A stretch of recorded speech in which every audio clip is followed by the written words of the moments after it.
Новата бугарска влада нема да ја смени политиката кон Македонија, ниту ќе има некакво разбирање за билатералниот спор и притисоците за внесувањето на бугарите во македонскиот устав.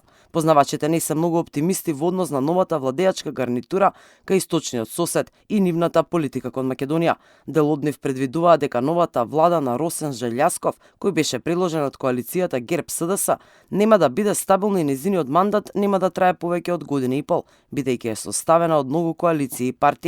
Ова е само една од причините зошто бугарската страна нема да го промени ставот во однос на прашањето со Македонија и нивното барање за внесување на бугарите во уставот. Оваа најавена влада е малцинска влада и не ги исполнува личните амбиции на лидерот на ГЕРБ, господин Борисов, поддржана од дел пратеници од остатоците од партијата на господинот Доган, и од истата не очекувам да помине повеќе од година до 2 години мандат. Новата влада е избрана со многу мало мнозинство во собранието. Собранието е поделено во Бугарија. Второ, составена од повеќе коалициони партнери кои, што се вели до пред гласањето на влада, не може да се видат еден со друг. И трето, нестабилна е целата политичка ситуација. Не е само нестабилната бугарска влада причина што не се приближуваме кон решавање на проблемот со бугарите. Арсовски вели дека Бугарија нема никаков притисок од ЕУ за да се реши спорот со Македонија.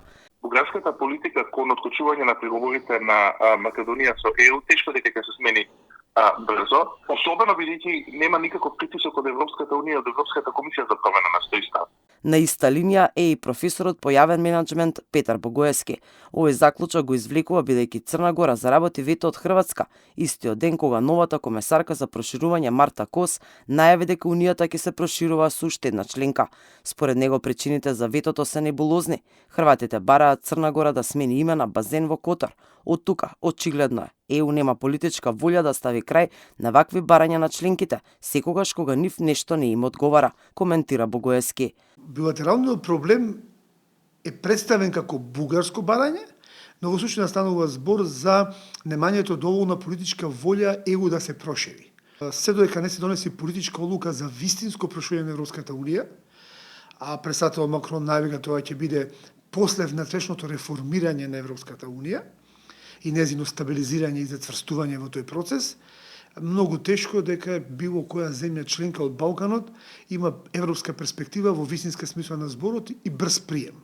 Македонската страна подолго време чека со говорник кај источниот сосед за надминување на бугарската блокада, односно сегашната власт бара да се прифати решението бугарите да влезат во уставот, кога Македонија ќе стане дел од Унијата. За омекнување на односите на релација Скопје-Софија, добредојдено ќе биде и имплементирањето на пресудите од Страсбур од страна на Бугарија, кои се однесуваат на правата на македонците таму. По повеќе од 2 месеци од парламентарните избори и по 7 изборни циклуси за 4 години, Бугарија конечно формираше влада која ќе раководи Росен Желјасков.